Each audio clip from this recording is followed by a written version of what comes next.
cya gatanu, Imana muri 2025 iguha umuntu uzakuvuga neza aho utari. Namenye ko Pawulo yagize umugisha w'abantu babiri bamuvuze neza bigatuma akira. Yagize mwishywa we n'umwana wa mushiki we wabaga i Yerusalemu, niwe wumvise Pawulo bamugambaniye, hari abagabo 40 bararahira ngo ntibazarya ntibanywe Pawulo atarapfa. Tekereza abantu batangiye amasengesho ngo bazayavamo Pawulo apfuye. Mubure gusenga Imana ikirindira igihugu ikatwihera umuceri n'ibishyimbo, hari abantu basenga ngo umuntu apfe.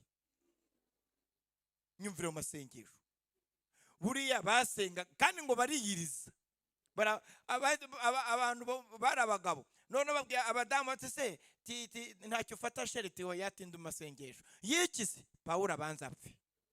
Ayo masengesho koko. None mu gihe bari mu nama bari kuvuga ngo ntibazarya ntibanywe Pawulo atarapfa, bahita bategura igico, baravuga ngo bagiye kubwira abatware n'abakuru b'isengero n'abantu bakomeye b'abatambyi n'abantu b'abasirikare kugira ngo Pawulo bamurekure aze kugenda. None nagenda bamukorera igico bahite bamwica ataragera yajya. Iyo nama bayikora mwishywa wa Pawulo yumva. Imana izaguha umuntu uzakumvira, narangiza imukoresha iby'ubutwari. Ako kana niko kahise kihuta kabwira umukuru w'ingabo. Umukuru w'ingabo amenya ayo makuru, niho Pawulo havuye uburinzi bwo kumurinda ntiyapfa. Undi muntu wa kabiri wamuvugiye mu muraba baravuze ngo imbohe ziriya zishobora kuducika n'ubwato buramenetse. Ubu rero ntabwo twaza kumenya uko dukontorora umutekano. None rero izi mbohe tuzice birangire, aho kugira ngo baducike tuzagaragaza imirambo yabo. Ariko ngo umutware wari utwaye ubwo bwato ariwe mukapiteni mukuru ubwo bwato yumvise yuko mu bapfa na Pawulo arimo, agwabiza iyo migambi, ahita abyicara avuga ngo ntihagire n'umupfa, ahubwo ntihagire umuntu mwica, nimubareke n'ubundi ibyabo bizarangirire kwa Kayisari. Agwabiza imigambi yabo. Imana izaza n'umuntu.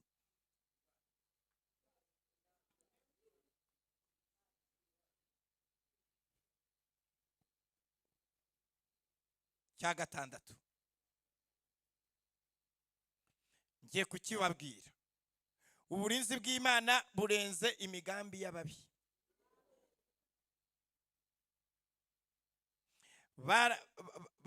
Bakoze iki? Bari abantu 40, ariko Imana igiye kumukiza. Ndaza kubereka ibintu byabaye, muraseka muhite mwishima, mumenye ko Imana ikomeye.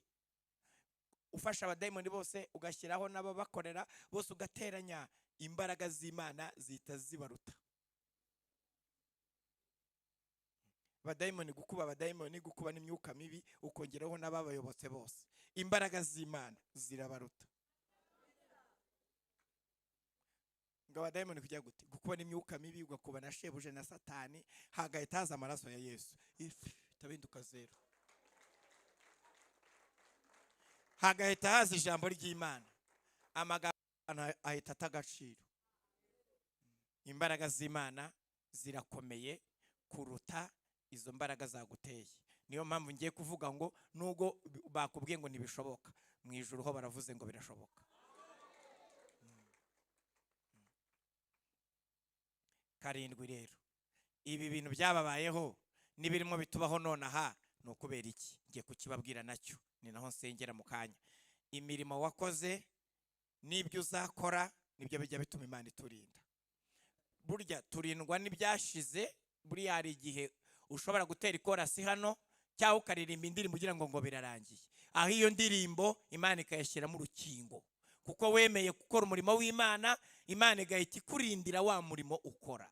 Hantu uhagarara Imana, kuko itara ry'Imana ryamenye ko ujya uhagarara aha. Itara ry'Imana rimenya ko muri protokole bagukenera, kandi noneho mu mirimo baragupanga. Iyo mirimo bagupangamo iragukiza. Mvuze ngo iki? Niba hano hari umukirisitu urangije uyu